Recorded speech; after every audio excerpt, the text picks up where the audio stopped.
Mi arrogancia me costó todo en aquel pasillo de mármol. Creí que estaba poniendo en su sitio a un civil cualquiera, hasta que descubrí que acababa de patear al jefe de operaciones nacionales del FBI. El olor de un tribunal un lunes por la mañana es inconfundible. Es una mezcla rancia de desesperación barata, café quemado y el sudor nervioso de 100 personas que preferirían estar en cualquier otro lugar. Para mí, el oficial Jack Thompson era el olor de mi oficina. Llevaba 12 años patrullando los pasillos de este edificio y podía leer a la gente como si fueran libros abiertos. Los abogados con trajes caros y sonrisas falsas, los delincuentes de poca monta intentando parecer más duros de lo que eran, las familias llorosas aferradas a una esperanza que se desvanecía con cada eco de un mazo. Yo era el rey de este circo deprimente, el que mantenía el orden en medio del caos. Ese lunes en particular era peor que de costumbre. Estábamos en medio del juicio de los Hermanos del Acero, un caso de crimen organizado que tenía a toda la ciudad en vilo. El tribunal estaba a reventar. Prensa, curiosos y miembros de bandas rivales fingiendo ser parientes lejanos, todos apiñados, creando una atmósfera tan densa que se podía cortar con un cuchillo. Mi compañero, O'Malley, y yo estábamos en modo de máxima alerta. Nuestra tarea era simple: mantener a todo el mundo a raya, evitar que la tensión explotara. Estaba barriendo el pasillo principal con la mirada, mi mano descansando casualmente sobre la culata de mi arma. Una postura que había perfeccionado para proyectar autoridad sin parecer agresivo. Fue entonces cuando lo vi. Un hombre negro de unos 50 y tantos años estaba de pie junto a la pared, justo al lado de la puerta que conducía a las cámaras del juez. Estaba vestido de forma anodina. Unos vaqueros gastados, una sudadera gris con capucha y unas zapatillas que habían visto días mejores. No encajaba. No parecía un abogado, ni un periodista, y definitivamente no tenía el aspecto de ser familia de los acusados. Simplemente estaba allí, observando.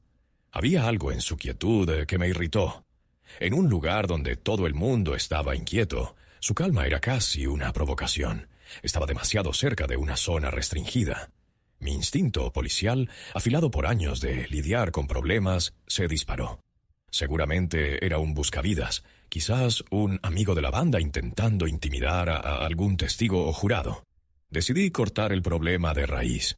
Caminé hacia él con paso firme, el sonido de mis botas resonando en el mármol. Me paré a apenas 1 metro de él, invadiendo su espacio personal. Él no se inmutó. Siguió mirando hacia la sala del tribunal como si yo fuera invisible. «Oye, tú», ladré con mi mejor voz de policía, esa que hacía que los novatos se pusieran firmes. «Apártate de la pared. Esta zona no es para esperar». El hombre se giró lentamente y por primera vez me miró a los ojos. No había miedo en ellos, ni siquiera sorpresa. Había una inteligencia fría y calculadora que me descolocó por una fracción de segundo. Eran los ojos de alguien que está acostumbrado a evaluar situaciones, no a ser evaluado. «Disculpe, oficial», dijo con una voz tranquila y profunda, cada palabra pronunciada con una claridad perfecta. «¿Hay algún problema con que esté aquí de pie?» Su calma me enfureció. Era desafío, un desafío directo a mi autoridad en mi territorio. ¿Quién se creía que era? ¿Algún sabelotodo con derechos que pensaba que podía torearme? Vi a un par de abogados jóvenes mirándonos de reojo. No podía permitir que me vacilara. «El problema», dije, acercándome aún más, mi voz bajando a un gruñido amenazante, «es que yo digo que es un problema. Así que vas a mover tu trasero de aquí ahora mismo, o te lo moveré yo. ¿Entendido?» Una sombra de algo que no pude identificar cruzó su rostro. ¿Diversión? ¿Lástima? Fuera lo que fuese, me hizo hervir la sangre. «Oficial», comenzó a decir, «creo que hay un malentendido». No hay ningún malentendido», le corté. «El único malentendido es que piensas que tienes opción». Me miró fijamente por un segundo más, y luego, para mi incredulidad, simplemente se dio la vuelta y volvió a mirar hacia la sala del tribunal, ignorándome por completo. Fue la gota que colmó el vaso, la arrogancia, el descaro, delante de todo el mundo. Sentí un fogonazo de ira. Sin pensarlo 2 veces, levanté la pierna y le di una patada seca en la parte posterior de la rodilla. Un movimiento rápido y contundente diseñado para desequilibrar y humillar. «Te dije que te movieras», espeté. El hombre tropezó hacia adelante, pero recuperó el equilibrio con una agilidad sorprendente. No gritó, no se quejó. Se enderezó lentamente, se sacudió un pliegue inexistente en su sudadera y se giró para enfrentarme de nuevo. La calma había desaparecido de sus ojos. En su lugar había algo mucho más aterrador. Era una furia gélida, controlada, la de un depredador que acababa de ser molestado por una criatura insignificante. El aire a nuestro alrededor pareció congelarse. El murmullo del pasillo se desvaneció. Sentí una punzada de duda, una pequeña voz en mi cabeza que gritaba que había cometido un error terrible. Justo en ese momento, la puerta de la sala del tribunal se abrió de golpe y el fiscal de distrito, el señor Davis, salió a toda prisa, con el rostro pálido y sudoroso. Vio la escena. Sus ojos se abrieron como platos, saltando de mi rostro al del hombre de la sudadera. «¡Oh, Dios mío!», exclamó Davis, corriendo hacia nosotros.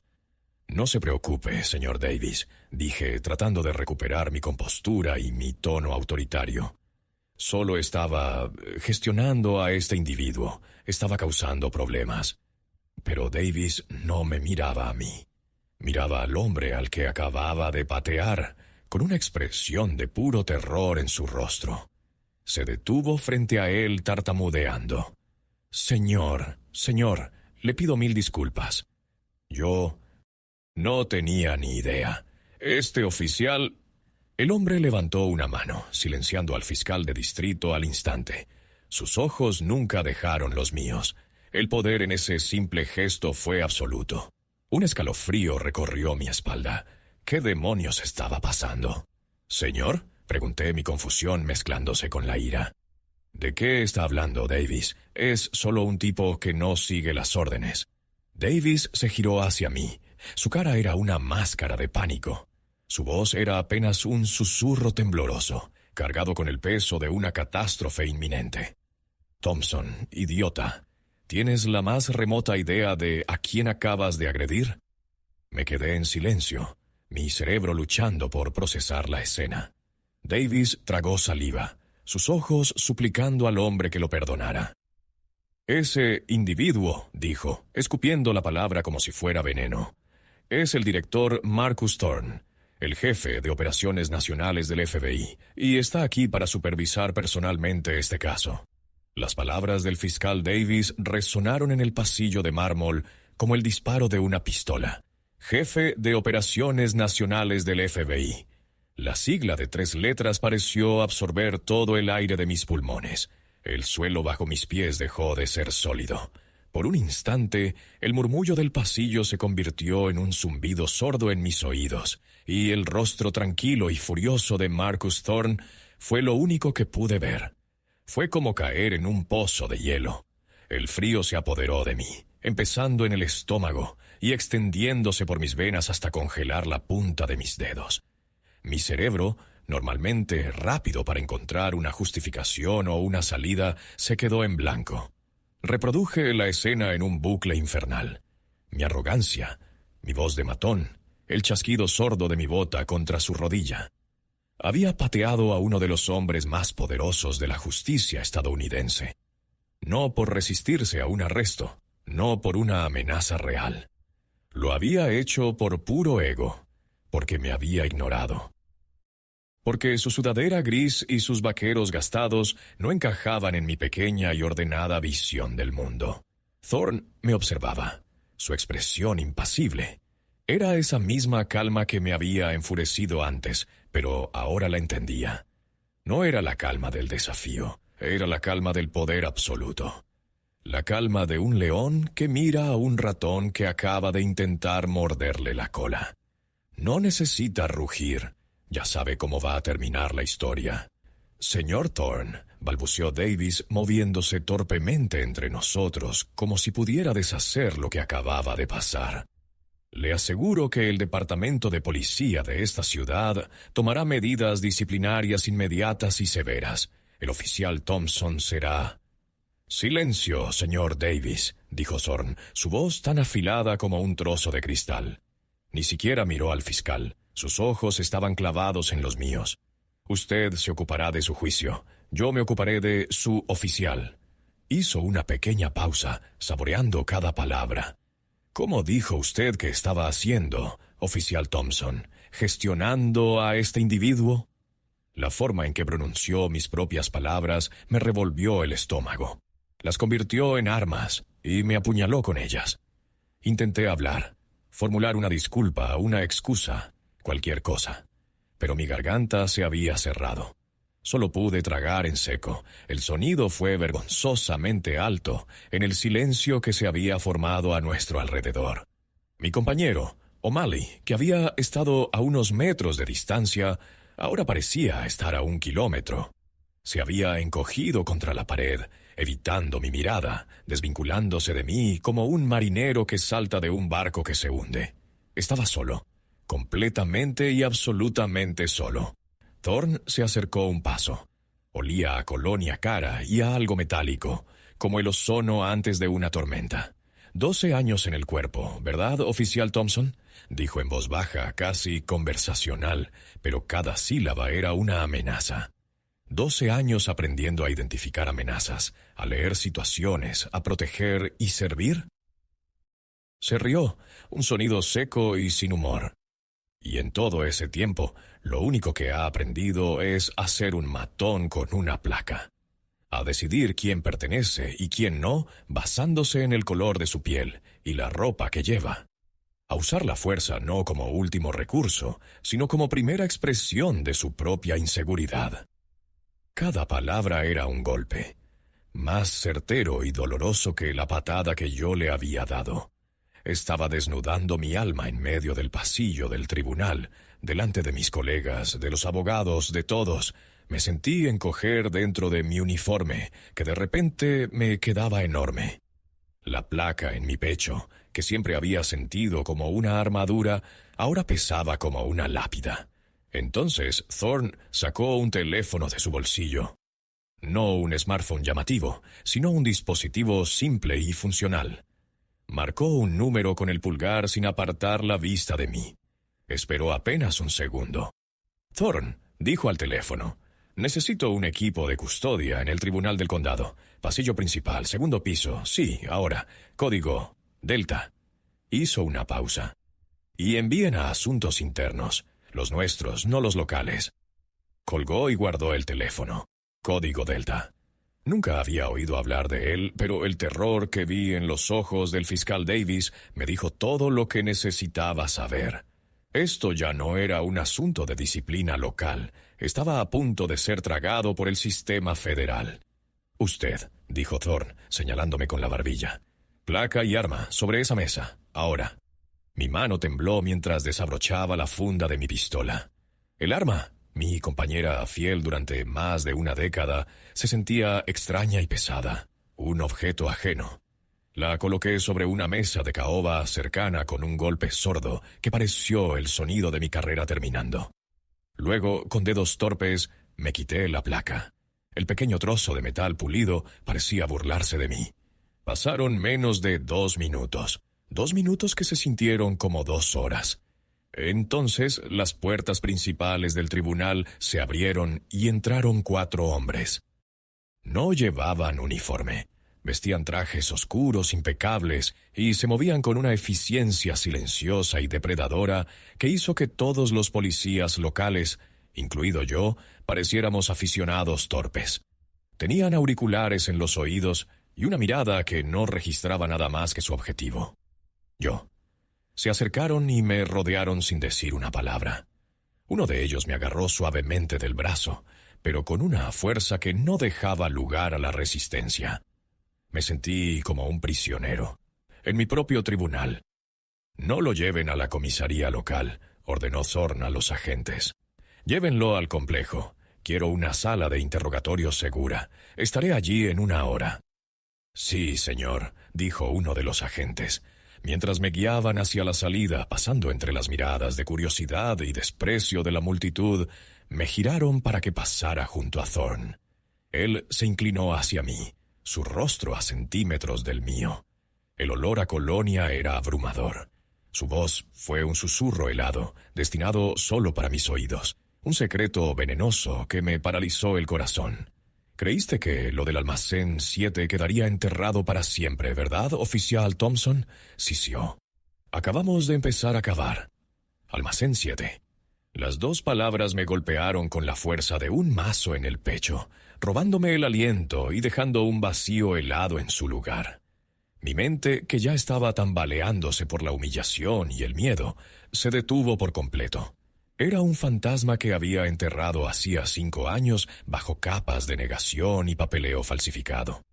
Un recuerdo tóxico que solo salía a la superficie en las horas más oscuras de la noche, alimentado por el whisky barato.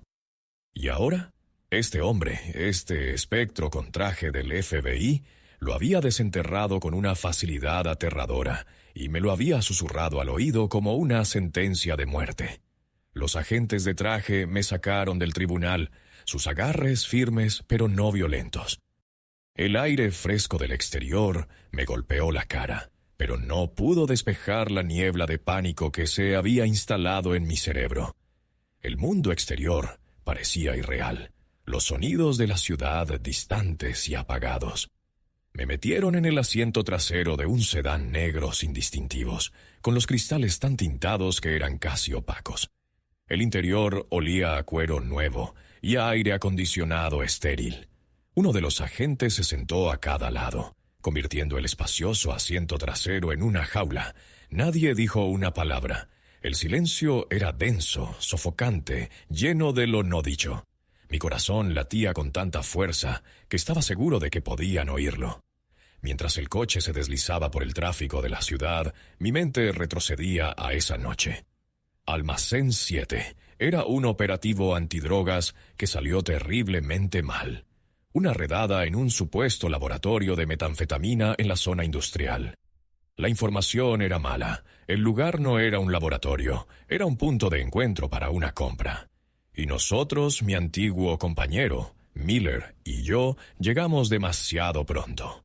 Entramos a la fuerza, esperando encontrar a un par de cocineros de poca monta, y nos topamos con un intercambio entre 2 bandas rivales. Se desató el infierno.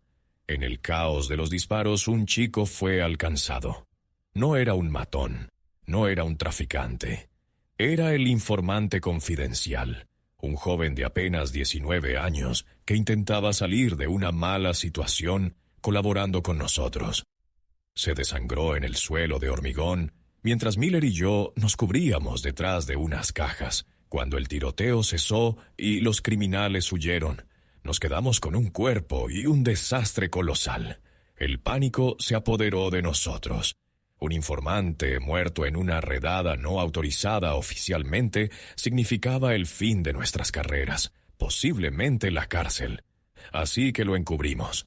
Miller, siempre el más frío y calculador de los 2, ideó el plan. Movimos el cuerpo, alteramos la escena. Escribimos informes que contaban una historia completamente diferente, que el informante nunca llegó al punto de encuentro, que probablemente le habían dado el chivatazo y había huido. Fue feo, fue sucio, y cada firma en esos informes falsos fue un trozo de mi alma que vendí. Miller se retiró 1 año después con todos los honores. Yo intenté olvidarlo, enterrarlo bajo la rutina diaria de ser un policía duro, de mantener el control, de no dejar que ninguna grieta se mostrara en la fachada. Pero el almacén 7 siempre estaba ahí, una mancha oscura en el fondo de mi conciencia. Y ahora Thorne lo sabía. ¿Cómo? ¿Cómo demonios lo sabía? Esa información estaba sellada, enterrada bajo 5 años de burocracia. Nadie excepto Miller y yo conocía la verdad. La comprensión me golpeó como una ola de agua helada. No era una coincidencia. Thorn no estaba en el tribunal solo por el caso de los Hermanos del Acero. Estaba allí por mí. Su ropa informal, su postura de observador, todo era una prueba. Me había tendido una trampa, había puesto el cebo y yo había picado como el idiota arrogante que era. Quería ver cómo reaccionaba bajo presión, cómo trataba a un ciudadano anónimo. Y yo le había dado exactamente lo que buscaba. Me había expuesto, había revelado mi verdadero yo, el matón que dobla las reglas a su antojo. El sedán se adentró en un aparcamiento subterráneo y se detuvo en una zona restringida.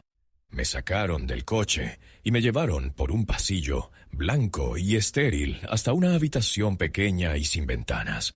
Solo había una mesa de metal y 3 sillas. Era la antítesis de las salas de interrogatorio sucias y malolientes de mi comisaría. Esto era un quirófano, y yo estaba a punto de ser diseccionado. Me senté. Los agentes se quedaron de pie junto a la puerta, inmóviles como estatuas. Esperé. El tiempo se estiró. Cada segundo era una tortura. Repasé mi vida, mis decisiones, el camino que me había llevado a esa silla metálica y fría. ¿Cuántos sabían? ¿Tenían pruebas o solo sospechas? ¿Miller habría hablado? No, era imposible. Miller era un bastardo, pero no era estúpido. La puerta se abrió y entró Thorn. Se había quitado la sudadera gris. Ahora llevaba una camisa de vestir impecable y una corbata. Era como si se hubiera quitado un disfraz, revelando al verdadero depredador que había debajo. Se sentó frente a mí, colocó una delgada carpeta sobre la mesa y la abrió. No me miró. Empezó a leer unos papeles, ignorándome por completo, igual que había hecho en el pasillo del tribunal. Pero esta vez su silencio no me enfurecía, me aterraba.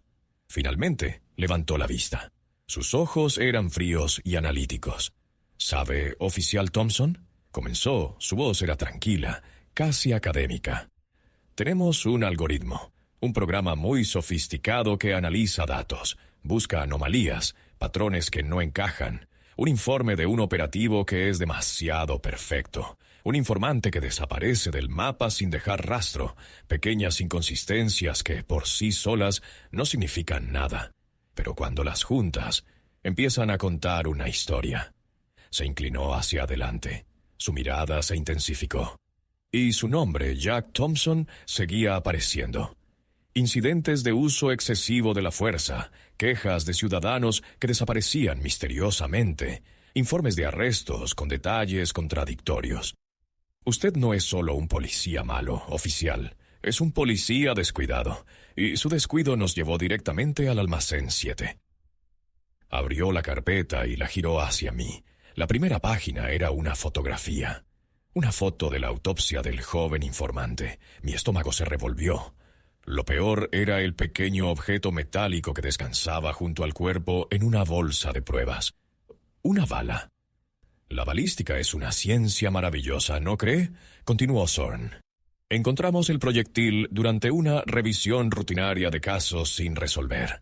Estaba mal archivado, casi como si alguien quisiera que se perdiera.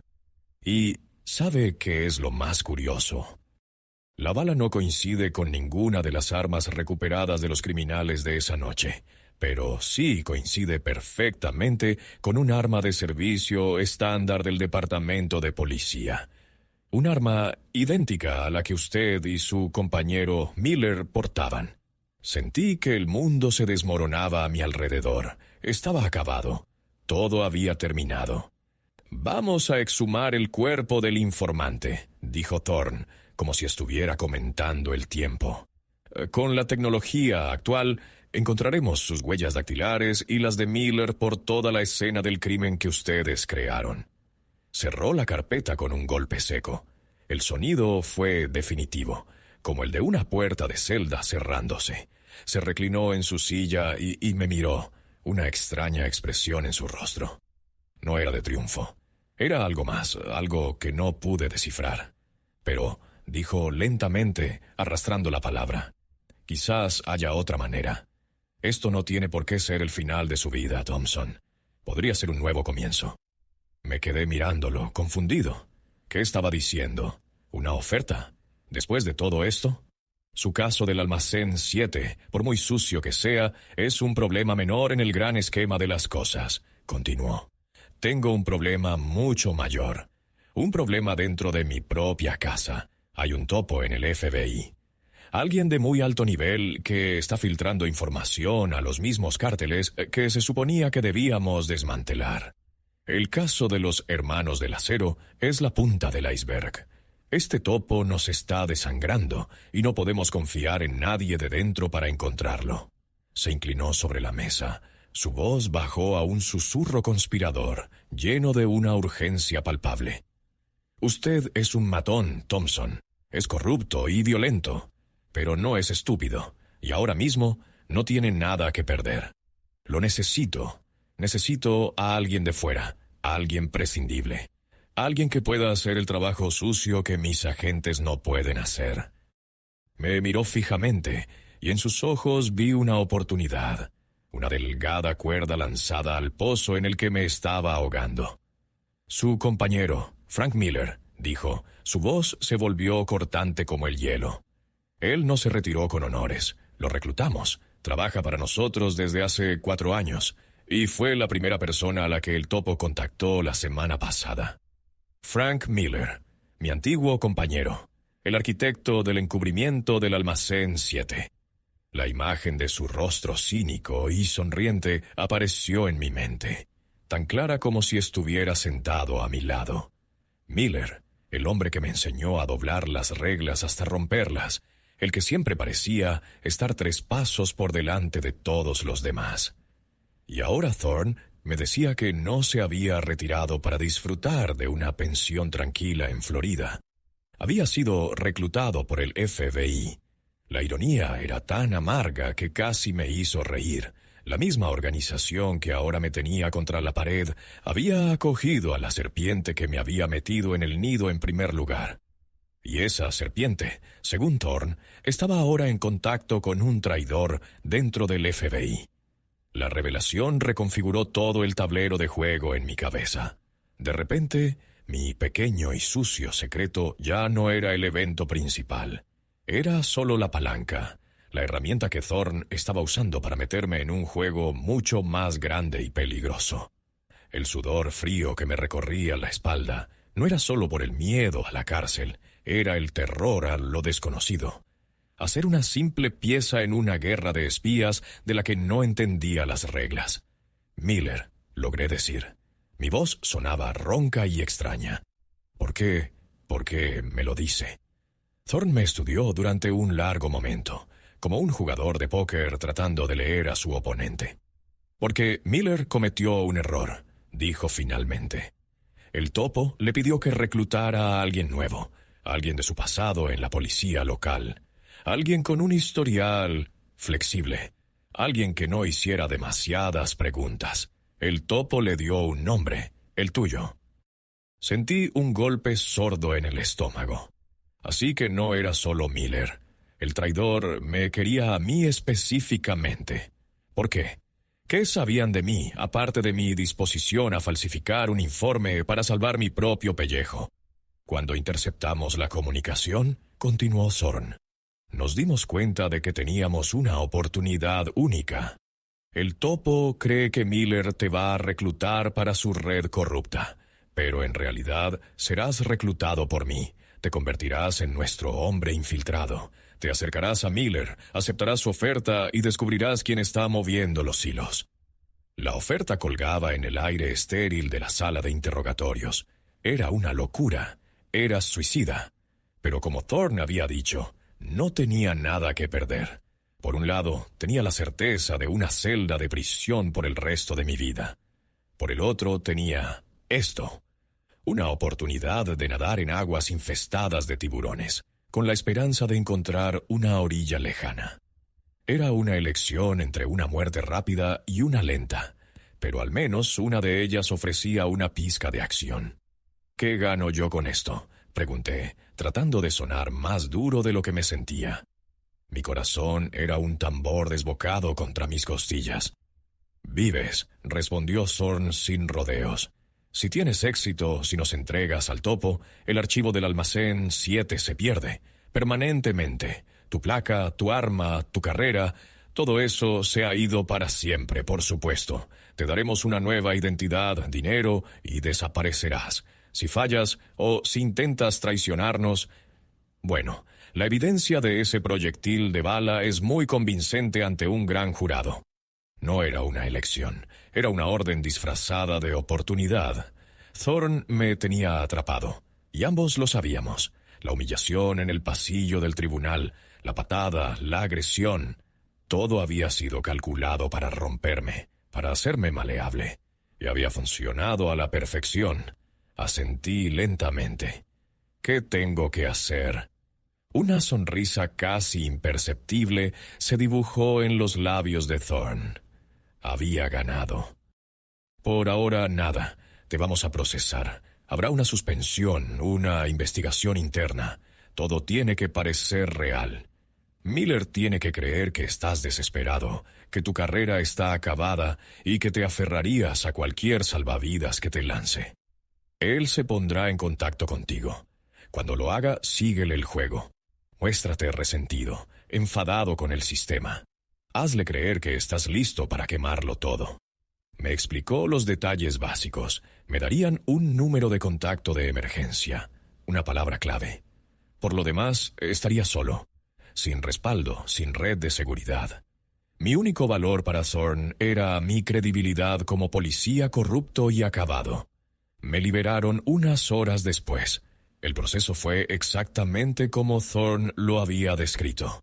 Mi jefe de policía, con el rostro sombrío, me informó de mi suspensión indefinida sin sueldo a la espera de una investigación federal. Me quitaron mi pase de seguridad. Me escoltaron fuera del edificio como a un criminal.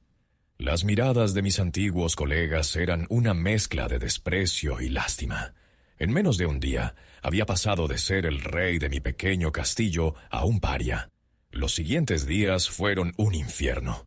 El teléfono no sonaba. Las paredes de mi pequeño apartamento parecían encogerse a mi alrededor. El silencio era ensordecedor. Empecé a beber, esta vez no por el recuerdo del almacén 7, sino por el terror del futuro. ¿Y si Miller no llamaba? ¿Y si Thorn simplemente estaba jugando conmigo y la acusación llegaría en cualquier momento? La paranoia se convirtió en mi única compañera. Cada coche que pasaba, cada llamada de un número desconocido, me hacía saltar.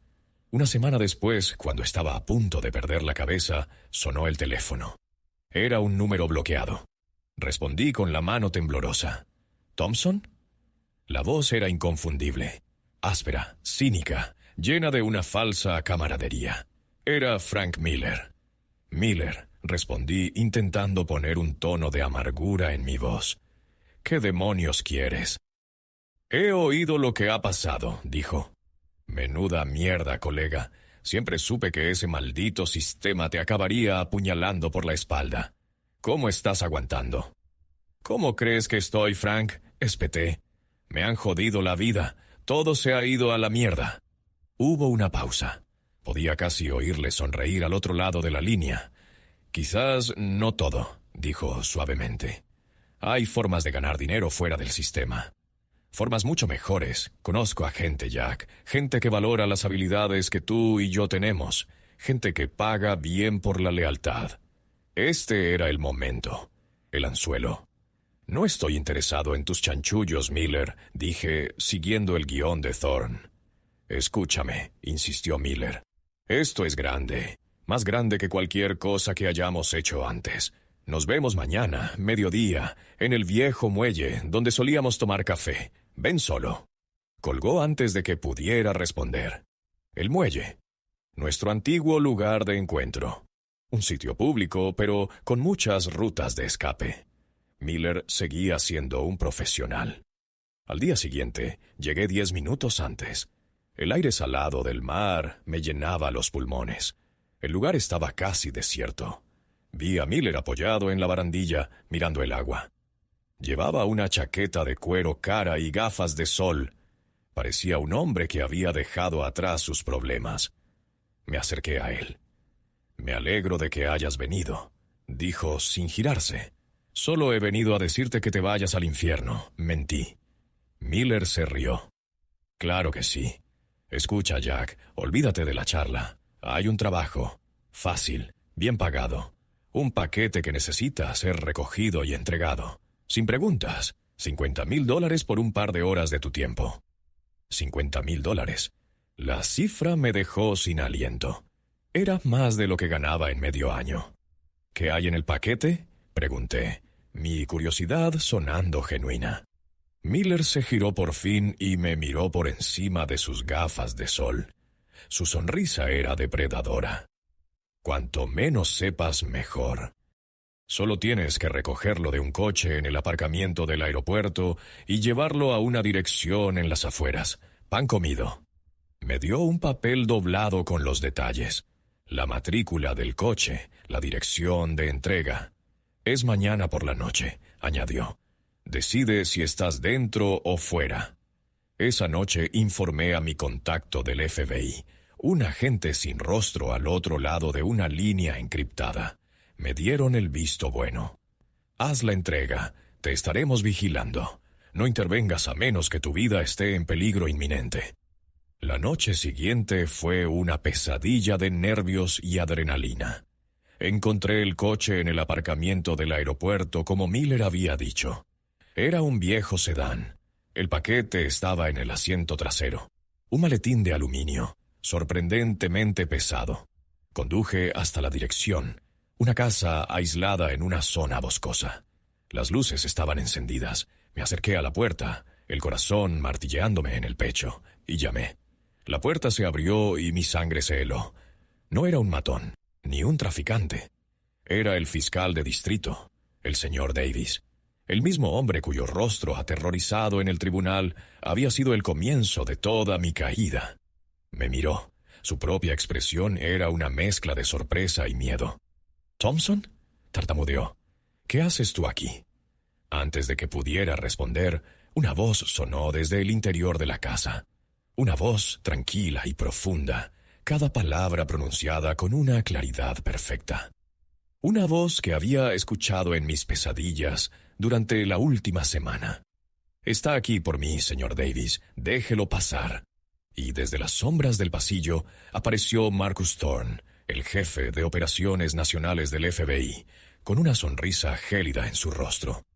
«Bienvenido al equipo, oficial Thompson. Su verdadera prueba acaba de comenzar». La presencia de Thorne en esa casa aislada me golpeó con la fuerza de un puñetazo invisible. Mi cerebro intentó desesperadamente encajar las piezas. Thorne, el hombre que me había chantajeado y reclutado.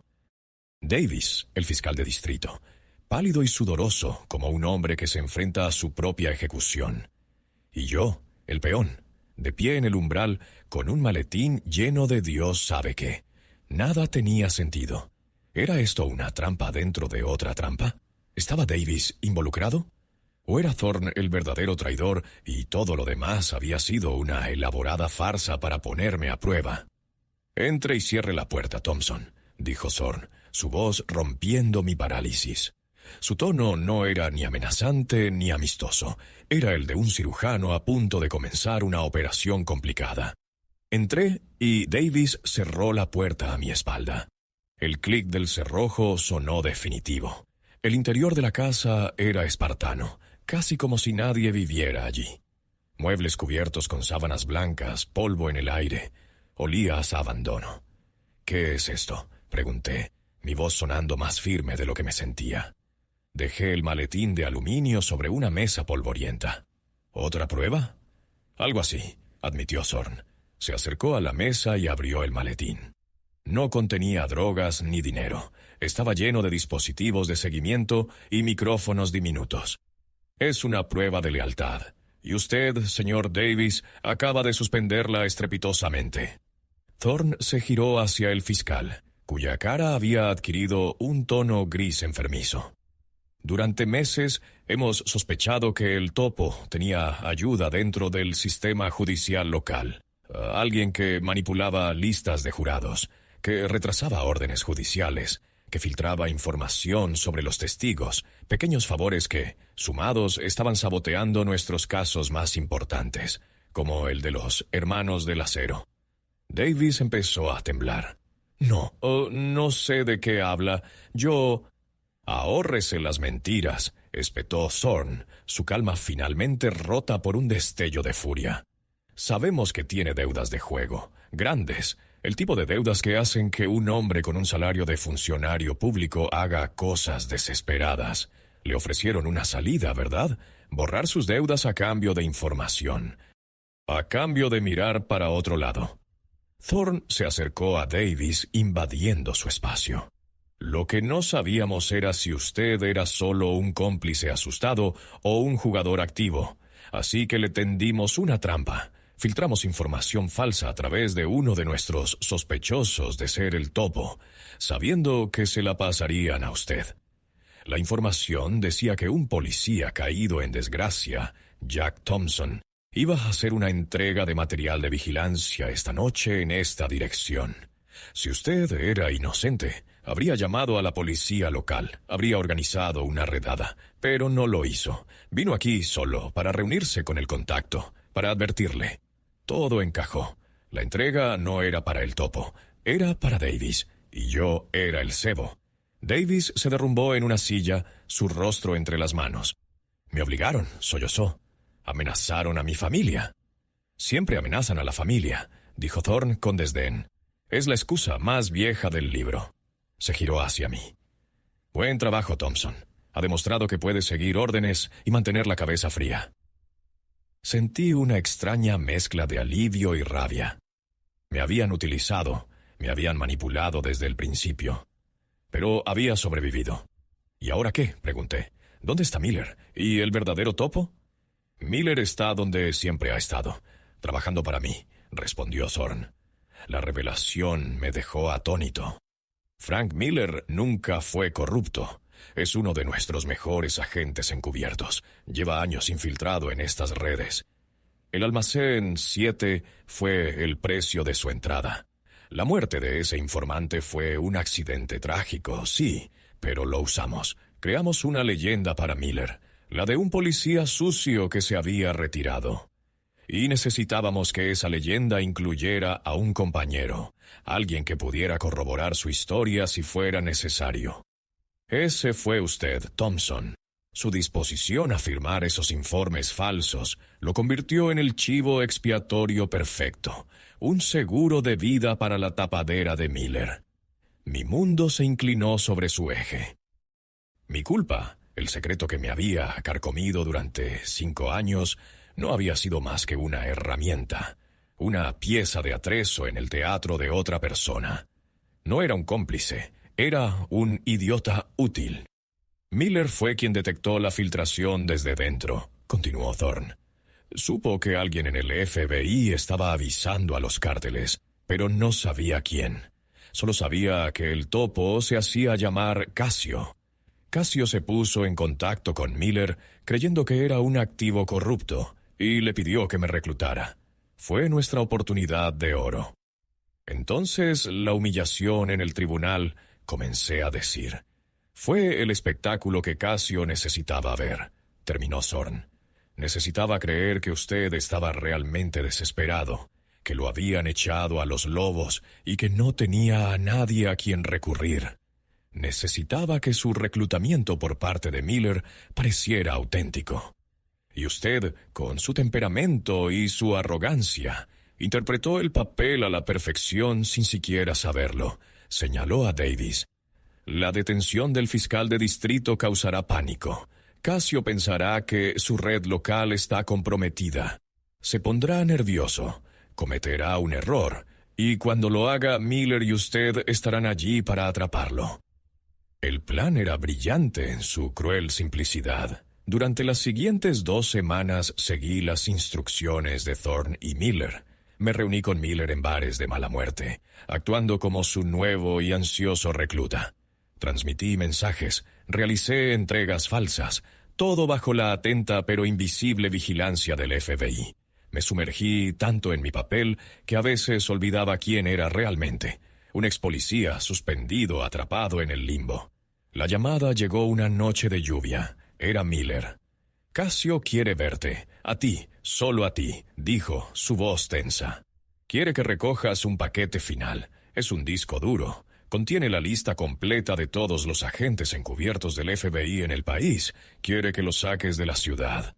Era el final del juego. El topo estaba sacando su póliza de seguro. La reunión tuvo lugar en un aparcamiento de varios pisos, el escenario clásico para un final de película de espías. Un coche se detuvo a mi lado.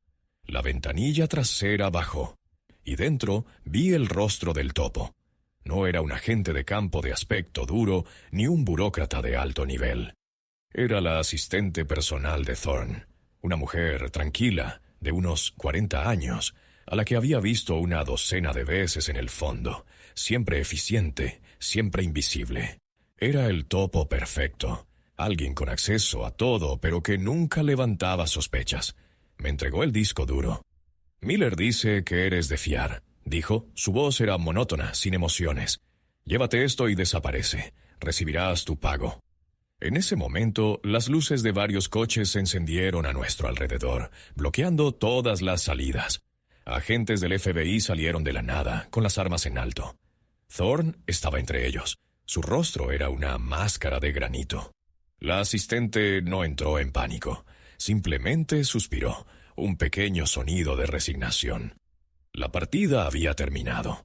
Un mes después estaba sentado en la misma sala de interrogatorios, pero esta vez la puerta estaba abierta. Thorne entró y dejó una carpeta sobre la mesa. No era mi expediente, era un pasaporte, un carnet de conducir y un fajo de billetes. «Mark Peterson», dijo Thorne, leyendo el nombre del pasaporte. «Eres un consultor de software de Oregón. Te gusta el senderismo y la cerveza artesanal. Es una vida tranquila». Miré los documentos. La foto era mía, pero el hombre me resultaba extraño. «El caso del Almacén 7 está oficialmente cerrado. Las pruebas se han perdido», dijo Thorne. «Davis y la asistente de Casio cooperaron plenamente a cambio de una sentencia reducida. Los hermanos del acero fueron condenados. El sistema por una vez ha funcionado». Me levanté. No había nada más que decir. Le había dado lo que quería. Me había utilizado, me había roto y me había reconstruido como algo diferente. Ya no era Jack Thompson, el policía. Era un fantasma. Cuando llegué a la puerta, me detuve y me giré. «¿Por qué yo?», pregunté. Podría haber encontrado a cualquier otro. ¿Por qué pasar por todo ese teatro en el tribunal? Thorne me miró, y por primera vez vi algo más allá del estratega frío en sus ojos, un atisbo de algo casi humano. «Porque vi los informes de 12 años», dijo. «No solo las quejas, vi las veces que entraste en un edificio en llamas para salvar a un niño. Vi la vez que pasaste 8 horas convenciendo a un veterano de que no saltara de un puente. Vi al buen policía que había debajo del matón. Pensé que valía la pena salvar a ese hombre, de sí mismo». Me quedé allí, en silencio, mientras las palabras calaban. El olor a desesperación y café quemado del tribunal parecía un recuerdo de otra vida. Salí del edificio del FBI y entré en la brillante luz del sol. El aire nunca había olido tan fresco. No sabía a dónde me llevaría el camino como Mark Peterson, pero por primera vez en mucho tiempo no estaba mirando por encima del hombro. El peso del Almacén 7, el peso de Jack Thompson, se había ido. Era libre. Y mientras caminaba por la calle, mezclándome con la multitud anónima, me di cuenta de que la patada que recibí en ese pasillo del tribunal no había sido el final de mi vida. Había sido el comienzo.